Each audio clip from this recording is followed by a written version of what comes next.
그리스도인은 어떨 때 기쁨을 얻을까요? 기쁨의 사전적 정의는 욕구가 충족되었을 때 얻게 되는 감정으로 행복의 일종으로 볼 수 있습니다. 정의에서 살펴보았듯이 기쁨은 욕구에 의한 감정이기 때문에 기쁨을 얻는 것은 각 사람마다 다르게 나타납니다. 어떤 사람은 전셋집만 있어도 기쁨이 되는 사람이 있는가 하면 어떤 사람은 자신의 집이 있어도 평형이 작으면 기쁨을 느끼지 못합니다. 우리는 여기서 기쁨이 지식의 지배를 받는다는 결론을 얻게 됩니다. 지식은 이미 축적된 선 이해가 기반이 됩니다. 내가 어떤 지식을 가지고 있느냐에 따라 다른 감정이 나타나는 것입니다. 전셋집이라도 내가 살아갈 수 있는 공간이면 만족할 수 있는 지식을 가지고 있다면 전셋집을 얻는 순간 기쁨이 넘치게 됩니다. 그러나 집을 사야 하고 30평 이상은 되어야 한다는 지식을 가지고 있는 사람은 30평의 집을 구할 때까지 집에 대한 기쁨을 얻을 수 없습니다. 그리스도인이 다른 사람보다 더 많은 기쁨을 얻는 이유가 여기에 있습니다. 그리스도인은 기준이 하나님께 있기 때문에 세상적인 기준을 따르지 않습니다. 만일 그리스도인이라도 세상의 기준을 가지고 있다면 그는 기쁨의 삶을 지속하기 쉽지 않습니다. 오늘의 본문만 보아도 바울은 기쁨이 넘쳤습니다. 그가 고백하듯이 바울은 성도를 생각만 해도 기쁨이 되었고 또 그것을 위해 기도하는 것이 기쁨이 되었습니다. 그러나 더 놀라운 것은 이 기쁨이 하나님께 드리는 감사로 변하게 된 것입니다. 그렇다면 기쁨이 왜 감사가 되는지 본문을 통해 살펴보도록 하겠습니다. 첫 번째, 복음에 참여하는 자들을 통해 우리는 기쁨을 얻습니다. 빌립보 성도들이 바울에게 어떤 기쁨을 주었을까요? 물론 여러 가지 이유가 있었겠지만 바울은 빌립보 성도 자체를 즐거워했습니다. 그것은 그들이 무엇을 해서가 아니라 단순하게 성도이기 때문이었습니다. 이것은 다윗이 고백한 것과 같습니다.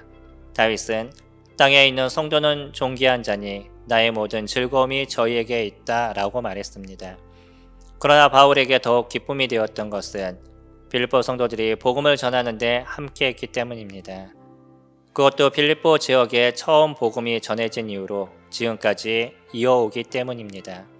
바울은 이런 그들의 복음 전파가 예수 그리스도께서 오실 때까지 이어질 것이라고 생각했습니다.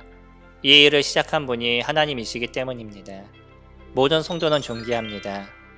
그래서 성도를 보는 것만으로도 우리는 기쁨이 됩니다. 그렇지 않습니까? 그런데 우리에게 더욱 기쁨이 되는 것은 성도들이 거룩한 사람일 뿐만 아니라 복음을 위해 함께 수고하는 사람이기 때문입니다. 우리는 모두 복음을 위해 수고하는 자들입니다. 그것은 우리가 거듭난 이후부터 지금까지 이루어져 온 것입니다.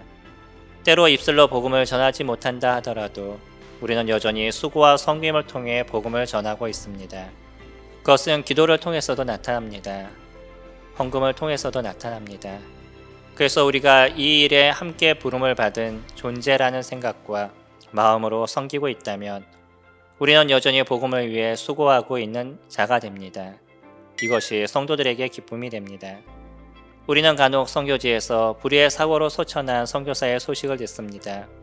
비록 그는 죽음을 당했으나 그의 피뿌림의 수고는 우리 모든 사람들의 가슴에 남아 있습니다. 그리고 우리도 그와 같이 복음에 전진해야 할 도전을 받습니다. 물론 어떤 사람은 사고로 죽음을 당하는 일이 무슨 유익이 있냐고 반문합니다.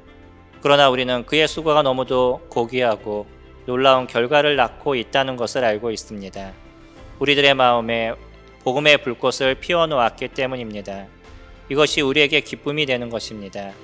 이것이 바울이 누리고 있던 복음에 참여한 자들로 얻게 된 기쁨입니다.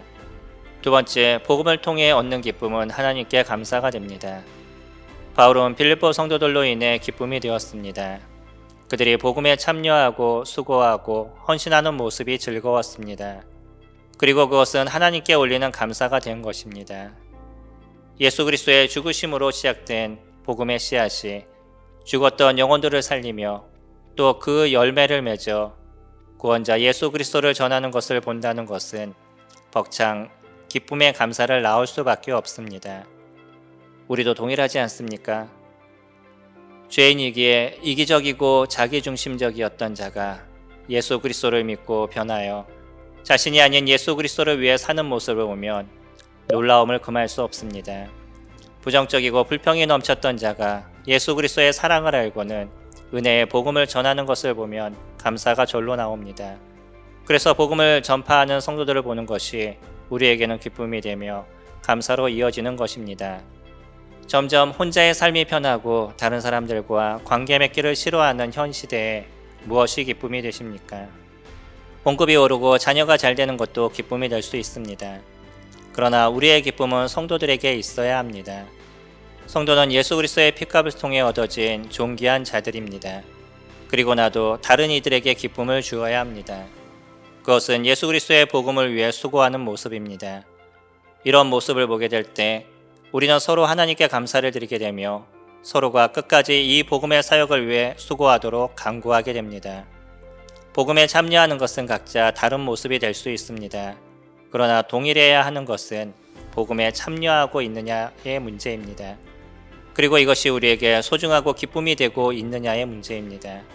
이런 기쁨이 우리에게 있을 때 우리는 성도를 소중하게 여길 뿐만 아니라 그들을 통해 감사를 드리는 삶이 되어져 갑니다.